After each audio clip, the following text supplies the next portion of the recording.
Hello everyone, welcome back to Ayurveda Hub. This is BMS second Prof Charak Samita, and in this we are doing Nidan Sthan. In this video, chapter number 3, that is Gul Nidan, will be covered, and this is the part 1 of Gul Nidan.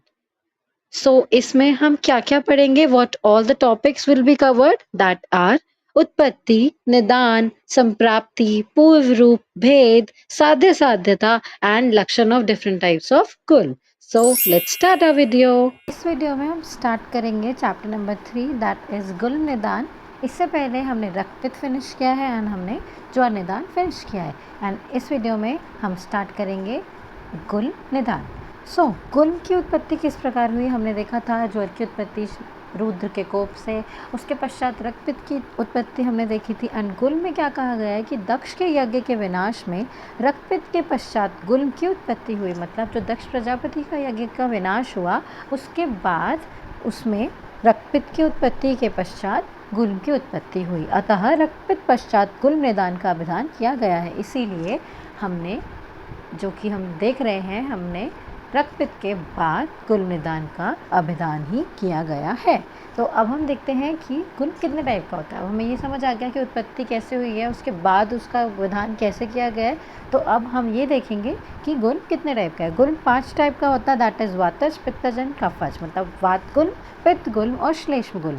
ये तो आपके लिए normal easy है. उसके बाद निचय गुल and शोणित गुल. मतलब कि निचय गुल मीन्स योर सन्निपातज गुल एंड शोणित गुल मीन्स योर रक्तज गुल. तो ये आपके 5 टाइप का है. गुल is of 5 types, that is वात गुल, पित्त गुल, श्लेष्म गुल, निचय गुल एंड शोणित गुल. तो आपके 5 टाइप का है. निचय गुल भी हमारा सन्निपातज गुल होता है एंड शोणित गुल इज आर रक्तज गुल.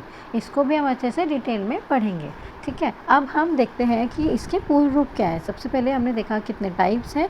उसके बाद हम देखेंगे कि इसके गुल के मतलब सामान्यतः गुल के पूर्व रूप क्या है. 5 प्रकार के गुल की उत्पत्ति से ये पूर्व रूप उत्पन्न होते हैं. मतलब 5 टाइप के जो गुल्म हैं उनकी उत्पत्ति से पूर्व ये पूर्व रूप उत्पन्न होते हैं. ठीक है. तो ये क्या है हमारे पूर्व रूप. हम देखते हैं कि फर्स्ट अनन अभिलाषा, मतलब कि खाना खाने की इच्छा ना होना, खाना खाने की इच्छा का अभाव हो जाना. अरोचक, मतलब कि भोजन में अरुचि ना होना, खाना खाने का मन ना करना. उसके बाद अविपाक, मतलब कि खाना अच्छे से ना पचना. ठीक है. अग्निवैषम्य, मतलब कि हमारी जो अग्नि है उसमें विषमता उत्पन्न हो जाना, अग्नि की विषमता. फिर उसके बाद विदाहो भुक्तस्य, मतलब कि भोजन करने के बाद विदा का उत्पन्न होना, मतलब बहुत जलन होना. मतलब भोजन जैसे हमने भोजन कर लिया उसके बाद दाह का उत्पन्न होना. इसके बाद प्रादुर्भूतानाम च अप्रवृत्ति ही ईषादागमनम वा, मतलब कि जो वेग हमारे हैं पहले से जो हमारे इकट्ठे हो चुके हैं उनका अच्छे से ना निकलना या फिर बहुत कम निकलना. ये सारे हमारे पूर्व रूप हैं. वात, शूल, आटोप, आंत्रकूजन, अपरिहर्षण, अतिवृत्त, पुरीषता. मतलब कि क्या क्या है कि वात के कारण क्या क्या होगा. शूल होगा, आटोप होगा, आंत्रकूजन होगा, अपरिहर्षण मतलब रोमांच होगा एंड अति पुरीषता हो सकती है, अतिवृत्त पुरीषता. हाँ, मतलब कि ये वात के जो कारण है, वात के कारण ये सब कुछ हमारा होता है. जो मेनली हमने देखा ना कि वात के सिम्टम्स क्या क्या, मतलब वात के पूर्व रूप क्या क्या आते हैं, है ना. तो लक्षण से पहले पूर्व रूप आते हैं. वात के मोस्टली जो सिमिलर होते हैं वही आएंगे, दैट इज शूल पेन होगा, आटोप होगा.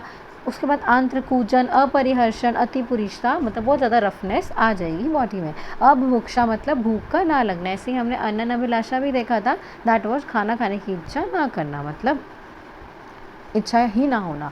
ठीक है. दौर्बल्यम होगा, मतलब आपके बल की हानि होगी, मतलब बल का नाश होगा, मतलब आपका जो दुर्बलता होगी, वीकनेस होगी आप में. सौहित्यस्य च असत्वमिति, मतलब पेट भर भोजन न कर पाना. मतलब कि अगर फॉर एग्जांपल आपका कुछ बहुत पसंद की चीज़ भी बनी है ना, उसको भी आप पेट भर के ना खा पाओगे, मतलब उसको आप पेट भर के भोजन नहीं कर पाओगे. पाक काले च अयुक्ता छर्द्योद्गारो, मतलब कि भोजन की पाक अवस्था में डकार व वमन का होना. अब भोजन जब मतलब पचन हो रहा है उसका, जब भोजन का पाचन हो रहा है तो उस अवस्था में डकार व वमन का होना. ठीक है. या तो आपको वॉमिटिंग होगी और else it will be belching. Okay. वात मूत्र पुरीष वेगानाम च अप्रादुर्भाव, मतलब वात मूत्र व पुरीष वेगों का न आना, वात का, मूत्र का और पुरीष वेगों का ना आना. तो हमारे पूर्व रूप हो गए ये सारे. मतलब इनमें से आप सम ऑफ द पूर्ण रूप you can learn, and if आपके MCQ में आता है then at least you should know कि जो हमारा इंपॉर्टेंट है, लाइक फॉर एग्जांपल अब आपको पता है अनभिलाषा, रोचक, विपाक, अग्निवेश, विधा, भक्त से, these are your important words. अब आप इसमें देखो कि वाच, शूल, आटोप, आंत्र, कूजन, परिहर्षण, अतिवृत्त, पुरीषता, ये वाला थोड़ा सा हमारा इंपॉर्टेंट है कि ये थोड़ा वात के लक्षण भी शो करता है, वात, मूत्र, पुरीष, वेगों का न आना, ठीक है। तो ये सारे हमारे पूर्व रूप हैं, इसमें से आप कुछ पूर्व रूप लर्न कर सकते हो, but at least you should know कि ये किसके पूर्व रूप है। इसके बाद we will be moving on to the निदान ऑफ वात, पित्त एंड कफ गुल्म। अब वात, पित्त और कफ गुल्म के निदान के बारे में देखेंगे कि किस कारण से, क्या वो हेतु है जिससे वातज या पित्तज या फिर कफज गुल्म उत्पन्न होता है। तो हम लोग एक एक करके सारे निदानों को देखेंगे। तो सबसे पहले आता है वात गुल्म। तो वात गुल्म में वात प्रकृति पुरुष विशेष रूप से ज्वर, वमन, विरेचन, अतिसार इन सब से पीड़ित होता है। मतलब ये उसको ये सारी डिजीज़ हो सकती हैं कि लाइक जो उसको ज्वर हो सकता है, उसको वमन हो सकता है, उसको विरेचन हो सकता है, उसको अतिसार हो सकता है। तो इन सब से वो क्या होगा कि वो बहुत ज़्यादा क्षीण हो जाएगा, मतलब बहुत ज़्यादा उसका जो लाइक इमैसिएशन भी हम कह सकते हैं, बहुत ज़्यादा पतला हो जाएगा या उसकी धातुएं क्षीण हो जाएंगी। उसके पश्चात वातवर्धक आहार अति सेवन, ठीक है, मतलब निदान में है या तो इन सब से वो क्षीण हो जाएगा। उसके बाद उस पर्सन ने या फिर किसी और पर्सन ने वातवर्धक आहार का बहुत ज़्यादा सेवन किया, उसी पर्सन ने उसके पश्चात वातवर्धक आहार का बहुत ज़्यादा सेवन किया। शीतम व शीत विशेषेण अतिमात्रा, मतलब कि वो अधिक, मतलब या तो वो बहुत ज़्यादा अतिशीत आहार विहार का सेवन करता है या फिर वातवर्धक आहार का बहुत ज़्यादा सेवन करता है। मतलब देखो ना कि शीत आहार का भी अति सेवन करेगा तो भी वात बढ़ेगा। उदीर्णान वातमूत्र पुरीषा, उदीर्णान वात मूत्र पुरीष वेगान रुणद्धि, मतलब कि जो हमारे वमन का वेग या फिर वात का वेग या फिर कोई भी वेग है उसके लिए प्रयास करता है, मतलब वायु के वेग के लिए, मूत्र के वेग के लिए, पुरीष के वेग के लिए उनको प्रयास करता है। और आए हुए वेगों को, मतलब जो वैसे तो जो नहीं आ रहा है, जो वेग नहीं आ रहा है उनका वो प्रयास करता है, और जिन वेगों को, जो वेग आ रहे हैं उनको वो रोकता है। तो ये भी हमारा एक निदान होता है, मतलब कि जो वेग आ रहे हैं उनको वो रोकता है और जो वेग नहीं आ रहे हैं उनके लिए वो एक्सेसिव प्रयास करता है। तो this is also one of the निदान। अत्यधिक भोजन के बाद नवीन जलपान, मतलब बहुत ज़्यादा खाना खाने के बाद, भोजन बहुत ज़्यादा खाया उसके बाद नवीन जलपान करता है, ठीक है, वो बहुत ज़्यादा पीता है पानी। अत्यधिक क्षोभयुक्त सवारियों का प्रयोग करता है, मतलब कि जो बहुत ज़्यादा तेज़ी से चलने वाली या फिर आप देखो ना शोभयुक्त सवारियाँ जो होती हैं, फॉर एग्जांपल ऊँट की, घोड़े की, इन सब के अगर बहुत ज़्यादा सवारी का सेवन करता है तो भी उसका वातज गुल्म होने के चांसेस है। अति व्यायाम, बहुत ज़्यादा व्यायाम, अति व्यवहाय, ठीक है, अत्यधिक मद्यपान अगर करता है, विषम आसन अगर करता है, विषम शयन अगर करता है, विषम स्थानों पर चंक्रमण करता है, जहाँ पर उसको नहीं जाना चाहिए, जहाँ पर नहीं उसको भ्रमण करना चाहिए, वहाँ पर जाके वो भ्रमण करता है। अन्य किसी भी क्रिया को विषमता से अधिक रूप में अगर करता है तो उसका वात दूषित होता है और ये वातज गुल्म उत्पन्न करने के इसके चांसेस होते हैं। अब हम इसके साथ निदान के साथ साथ ही हम देखेंगे कि वात गुल्म की संप्राप्ति क्या है। मैंने लिखा इनको साथ में है निदानों को, बट यस हम निदान के साथ ही देख लेंगे कि वात गुल्म की हमारी संप्राप्ति क्या है, सो दैट आपको इजीली ये प्रॉब्लम ना हो और इजीली लर्न भी हो जाए। तो हमने ये सारे देखे कि वात गुल्म के हमारे निदान हैं। इसके बाद हम देखते हैं वात गुल्म की संप्राप्ति क्या है। तो हमने देखा कि इतने सारे कारणों से वायु उसकी कुपित हो गई, ठीक है ना, विषम आसन, विषम शयन, विषम स्थानों पर चंक्रमण, अति व्यायाम, अति व्यवहाय, ये सारे उसके सारे के सारे कारण थे जिससे कि उसकी वायु कुपित हो जाएगी। अब हम संप्राप्ति अगर देखते हैं कि वात गुल्म में क्या है, महास्रोतो अनुप्रविश्य, कि उसके जो स्रोतस है, महास्रोतस है, उसके अंदर मतलब क्या, आमाशय या पक्वाशय, इन सारे स्थानों में जाकर रुक्ष हो जाने के कारण, मतलब महास्रोत हमारे आमाशय, पक्वाशय, ठीक है, उसके बाद रोक्षात कठिनीभूत भूतम आप्लुत्य, मतलब कि वहाँ जाकर रुक्ष होने के कारण क्या होता है, वो कठिन हो जाते हैं और पिंड के रूप में बन जाते हैं, ठीक है ना। वहाँ जाकर मतलब वो वात कहाँ जाती है, आमाशय पक्वाशय में जाती है, रुक्षता होने के कारण, कठिन होने के कारण वो पिंड रूप में जाकर अपना स्थान कहाँ पर, हृदय, बस्ती या फिर पार्श्व और नाभि, मतलब हृदय, बस्ती, पार्श्व और नाभि, हृदय, बस्ती दोनों पार्श्व और नाभि को अपना स्थान बना लेती है, ठीक है, और वहाँ पर बहुत ज़्यादा पेन उत्पन्न करती है।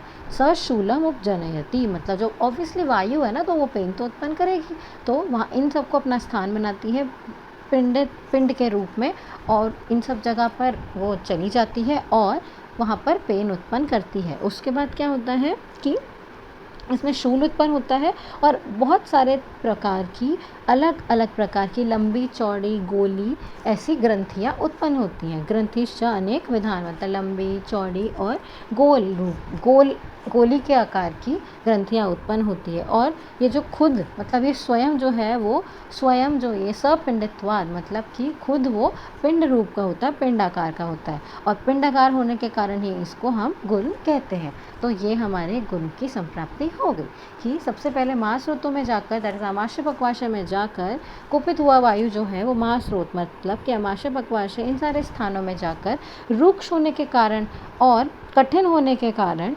रुक्ष होने के कारण कठिन हो जाती है और वहाँ पर पिंड के रूप में अपना स्थान बना लेती है। और स्थान किसको बनाती है? हृदय को, बस्ती को, दोनों पार्श्वों को और नाभि को अपना स्थान बना लेती है। सशूलम उपजनयति, मतलब कि और वहाँ पर जाकर जब वो स्थान बना लेती है तो वहाँ पर पेन को भी कॉज करती है, मतलब पेन को उत्पन्न करती है, शूल को उत्पन्न करती है। उसके पश्चात क्या होता है कि जो पिंडाकार गुल्म है ना, वो शूल को उत्पन्न कर देगा। उसके बाद अनेक प्रकार की लंबी चौड़ी गोली, मतलब गोल आकार की ग्रंथियाँ उत्पन्न करता है। मतलब ये वायु ही अनेक प्रकार की ग्रंथियाँ उत्पन्न करता है और खुद जो है ये पिंडाकार का होता है। अब पिंडाकार का होता है तो इसीलिए इसको गुल्म कहते हैं। सपिंडत्वा गुल्म इत्यभिधीयते, इसीलिए इसको हम गुल्म कहते हैं। इसी की हम एक बार एक्सप्लेनेशन भी देख लेते हैं कि प्रकुपित वायु महास्रोत में जाकर, वो महास्रोत में जाती है और महास्रोत हमारा क्या है? दे आर आमाशय और पक्वाशय आदि।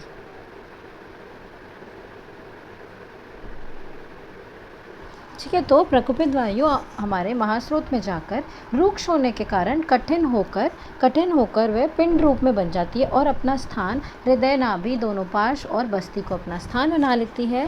वहाँ पर पिंडाकार गुल्म जो है, मतलब स्थान बनाने के बाद वो जो गुल्म है वो शूल उत्पन्न करता है। उसके पश्चात वो अनेक प्रकार की ग्रंथि उत्पन्न करता है, लंबी चौड़ी गोल आकार की, और स्वयं ये पिंडाकार का होता है। पिंडाकार का होने के कारण इसको हम गुल्म कहते हैं। So these are all your Sanskrit terms and उसकी ही मैंने एक्सप्लेनेशन भी आपको बताई है। तो ये हमने देखी वातज गुण की संप्राप्ति। अब इसके बाद हम देखते हैं पित्तज गुण के निदान और फिर उसके हम संप्राप्ति भी देखेंगे। ठीक है, सबसे पहले पित्तज गुण के क्या निदान है? पूर्व वर्णित कृशता उत्पादक कारणों से कृश व्यक्ति। अब हमने जो पहले वातज गुण के निदान बताए थे, जो कि इसके साइड में ही मैंने लिखे हैं, उनको जो बताया गया उससे कृशता उत्पन्न हो चुकी है मनुष्य के अंदर।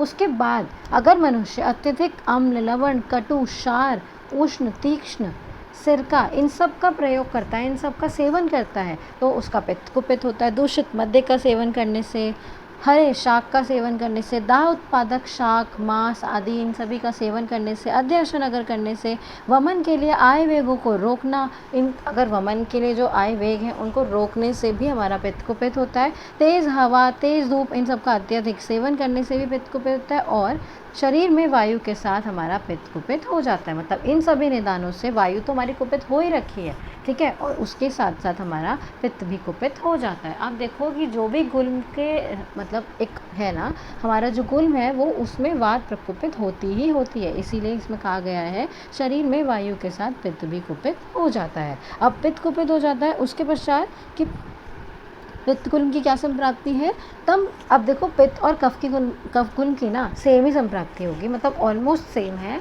तो मैंने इसके लिए श्लोक सेम लिख दिया है। तो सबसे पहले हमने क्या देखा कि इसमें लिखा गया है तम प्रकुपितम मारुत आमाशय देशे संवर्त्य तान एव वेदना प्रकारानुपजनयति स या उक्ता वात गुल्मे।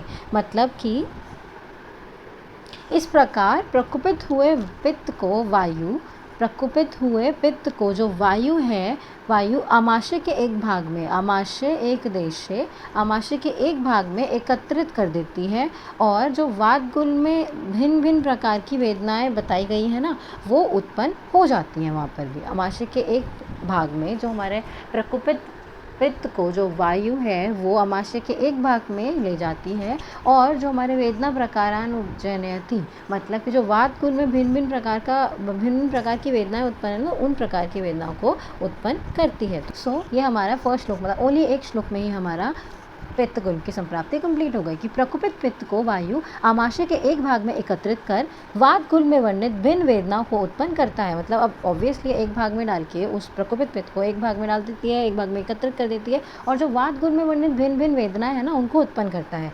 फिर पित्त पेट, हृदय, छाती व कंठ में दाह उत्पन्न करता है। पित्त क्या करेगा, वो दाह उत्पन्न करेगा, तो पेट में, हृदय में, छाती और कंठ में दाह उत्पन्न करता है। ऐसे ही हम कफ गुल की भी संप्राप्ति देखेंगे, बट उससे पहले हम देखते हैं कि कफ गुल के क्या निदान है, कफज गुल के क्या निदान है। पूर्वोक्त निदान से कृश होने पर, मतलब जो पहले वर्णित निदान है उनसे कृश होने पर अगर अधिक भोजन किया, अधिक स्निग्ध, गुरु, मधुर, अत्यंत शीतल भोजन किया, चावल का आटा, ईख, दूध, तिल, गुड़ के विकार सेवन से, मंदक व मध्य के अधिक सेवन से, हरे शाक, इन सब का अति सेवन किया, आनूप, औदक, ग्राम में पशु पक्षियों के मांस को खाया, इनको अधिक खाया, मल मूत्र के वेग रोकने से, अति मात्रा भोजन के पश्चात अधिक जलपान, तो बहुत ज़्यादा खाना खाया, उसके बाद पानी बहुत ज़्यादा पिया, तो वायु के साथ कफ कुपित हो जाता है। मतलब ये सारे जो हैं हमारे अधिक भोजन, अधिक स्निग्ध, गुरु, मधुर, चावल का आटा, इन सभी से बनी चीज़ें खाने से, मंदक, मद्य का अत्यधिक सेवन, हरे शाक खाने से, मांस खाने से, मल मूत्र के वेग रोकने से, इन सब से क्या होता है कि कफ के साथ, मतलब हमारी जो वायु है उसके साथ साथ कफ भी कुपित हो जाता है। और इसके पश्चात इसकी भी हमारी संप्राप्ति इसी प्रकार है कि प्रकुपित कफ को वायु क्या करती है, आमाशय के एक भाग में एकत्रित कर देती है। अब जो प्रकुपित कफ है हमारा, उसको भी वायु आमाशय के एक भाग में एकत्रित कर देती है, और वात गुल में वर्णित भिन्न वेदनाओं को वो उत्पन्न करता है। ठीक है ना। अब इसमें इसके साथ जस्ट वेदनाएं उत्पन्न होती हैं। पित्त में हमने देखा था दाह भी उत्पन्न हो रहा था। तो ये हमारा वातज, पित्तज और कफज गुल की हमने निदान देखा, और उसकी हमने संप्राप्ति भी देखी। संप्राप्ति तो पित्त और कफ गुल की ऑलमोस्ट सेम है कि वायु जो है वो पित्त को आमाशय के एक भाग में एकत्रित कर, और कफ में भी हमने देखा कि वायु कफ को आमाशय के एक भाग में एकत्रित कर उसमें वात गुल के ही जो हमने भिन्न भिन्न वेदनाओं का वर्णन किया था वो उत्पन्न करता है। बट पित्त में एक पॉइंट एक्स्ट्रा है कि वो दाह उत्पन्न करता है, कहाँ पर, पेट में, हृदय में, छाती में और कंठ में। तो ये हमने पित्तज गुल में देखा, और वातज गुल की हमने संप्राप्ति अच्छे से पढ़ी, और निदान भी हमने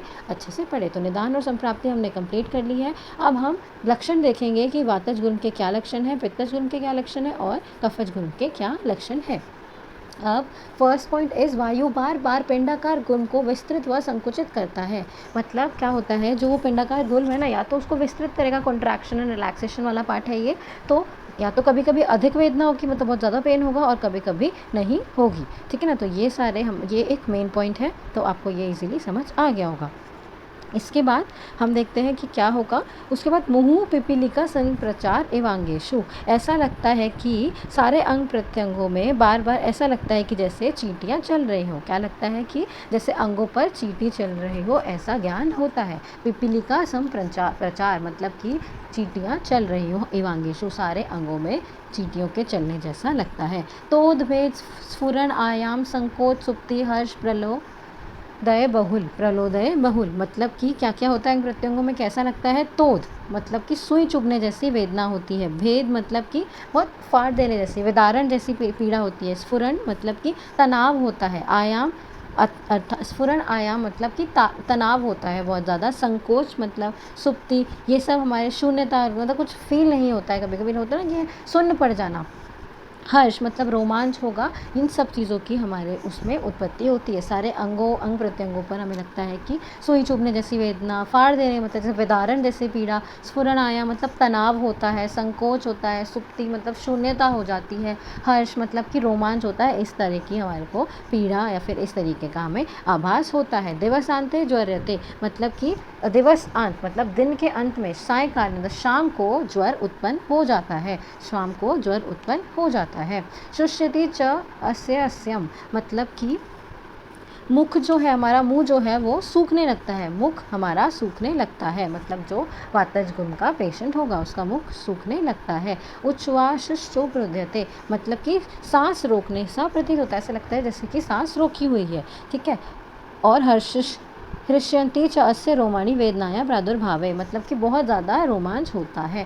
प्लीहा आटोप आंत्रकूजन, मतलब प्लीहा आटोप आंत्रकूजन अविपाक उदावर्त अंगमर्द मन्यशिराः शंखशूल ब्रदंग रोगाश्चर्य उपद्रवंती, मतलब कि ये सारे, मतलब क्या है, ये सारे हमारे उपद्रव हैं किसके, वातज गुण के। प्लीहा का साइज बढ़ जाता है, पेट में गुड़गुड़ आदि शब्द होता है, आटोपिस गुड़गुड़ आदि शब्द, ठीक है। आंतों में शब्द होता है हमारे को, मतलब आंत्रभूजन आंतों में शब्द होता है। अविपाको दैट इज कि हमारा अन्न नहीं पचता। उदावर्त मतलब कि वायु का प्रतिलोम गति हो जाना। अंगमर्द मतलब बहुत पेन होता है। मन्या शिरा शंख शूल इन सभी प्रदेशों में व्रग्न रोग आदि गुण में उत्पन्न होते हैं। तो ये सारे हमारे इसके उपद्रव हैं। और एक और चीज़ है इसमें जो इम्पोर्टेंट है, दैट इज त्वचा नख नयन वदन मूत्र पुरीष, इन सभी का कृष्ण या अरुण वर्ण हो जाता है। क्या होता है इनका या तो काला या फिर लाल वर्ण हो जाता है। और ये परुष,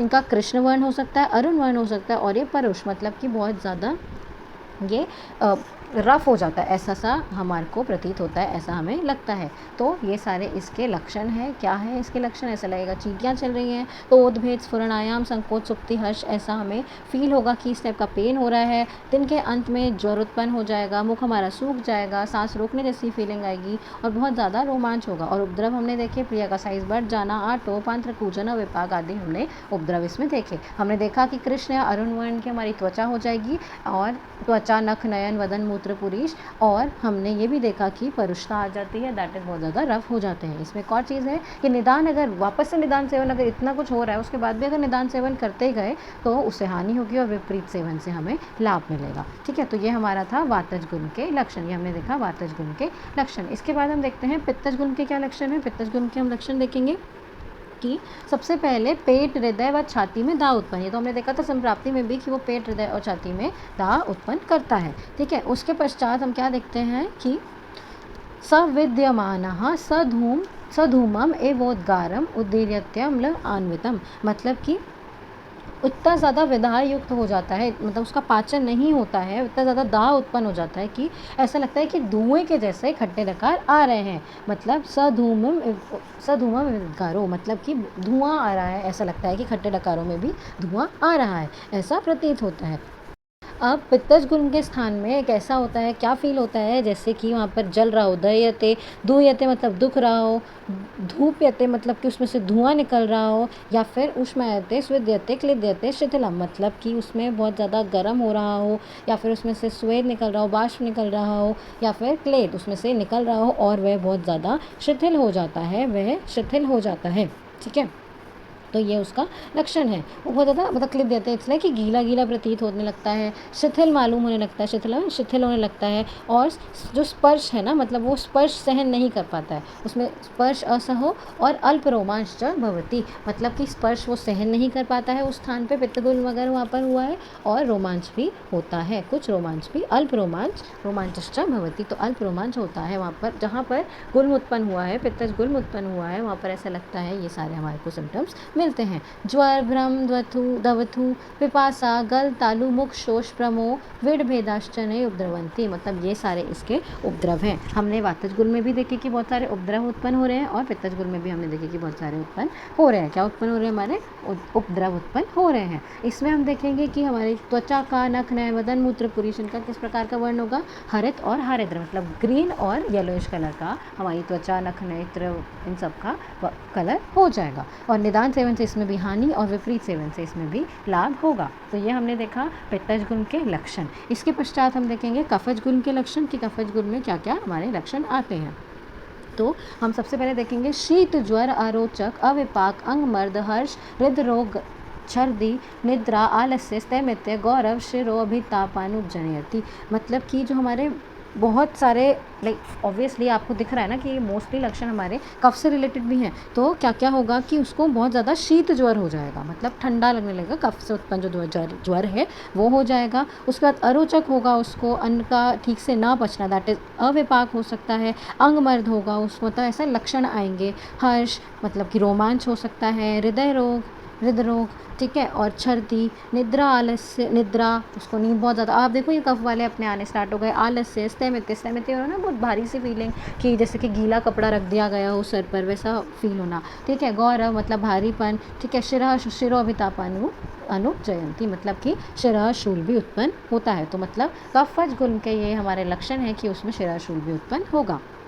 इसके पश्चात क्या होता है कि इसमें अब देखो इस गुल्म के स्थान पे ना स्थिरता होती है। कफ का लक्षण होता है स्थिरता, है ना। तो स्थैर्य, गौरव, काठिन्याव, गाढ़, सुप्तता, मतलब कि इसमें स्थिरता होगी। गौरवता मतलब भारीपन होगा। काठिन्य दैट इज हमारा कठोरता होगी। और अवगाढ़ शून्यता होगी, मतलब सुप्तता मतलब कि इसमें शून्यता। और जो बड़ा हुआ कफ है वो क्या उत्पन्न करेगा? कास, श्वास, प्रतिश्याय, राजक्षमा, ये सब क्या करेगा? उत्पन्न करेगा। मतलब उस स्थान पे, जिस स्थान पे गुल्म हुआ है, कफज गुल्म है, वहाँ पर स्थिरता, भारीपन, कठिनता मतलब कि बहुत ज़्यादा कठोरता, और सुप्तता मतलब शून्यता, शून्य पर जाना वहाँ पर होगा। और बड़ा हुआ जो कफ है, बड़ा हुआ कफ काश, श्वास, प्रतिशय, राजक्षमा, इन सबको भी मतलब उत्पन्न करता है। और इसमें हम देखेंगे कि हमारा त्वचा, नख, नेत्र, मदन मूत्र, पुरीष का क्या वर्ण हो जाएगा? श्वेत वर्ण, मतलब श्वेत। हम कफ में देखेंगे तो ये हमारा श्वेत वर्ण हो जाता है। हमने देखा पित्त में हरित और हरिद्र वर्ण होता है, और हमने देखा वात में कृष्ण और अरुण वर्ण होता है, that is black and red. इसमें हमारे परुषता भी आती है, ना, इसमें परुषता भी आएगी, दैट इज रफनेस। हमने पित्त में देखा था कि उसमें स्वेदयति, क्लेदयति मतलब गीलापन रहता है। एंड हमने कफ में देखा कि स्थिरता, गौरवता, काठिन्य और सुप्तता मतलब नमनेस वहाँ पर हो जाती है। तो ये हमें देखे कफज गुल्म के लक्षण। इसमें भी निदान सेवन से हानि और विपरीत सेवन से इसमें भी लाभ होता है। तो हमने ये देखा कि हमने वात, पित्त और कफ तीनों के लक्षण देख लिए। हमने सारे कफज, वातज और पित्तज तीनों गुल्म के लक्षण देख लिए हैं। उसकी हमने संप्राप्ति, हमने उसका निदान, हमने सब कुछ कंप्लीट कर लिया है। तो इस वीडियो में हम बस इतना ही करेंगे। वात, पित्त और कफ गुल्म तक ही हम स्टॉप करेंगे। इसके पश्चात जो सन्निपातज गुल्म है और रक्तज गुल्म है वो हम नेक्स्ट वीडियो पार्ट 2 में कंप्लीट करेंगे। I hope all of this is very much clear to you. हमने इसमें पूर्ण रूप भी देखे, एंड इसके बाद आपको कोई प्रॉब्लम नहीं होगी। आपको कोई प्रॉब्लम है तो आप पूछ सकते हो कमेंट्स में, and I will answer that. Bye bye guys. If you want the notes of these, then you can download it from my Telegram channel, and the link for the channel is given in the description box. Stay tuned for the next video lecture. Stay tuned for the next part of this chapter, and keep learning. Bye bye guys. Don't forget to like and share the video.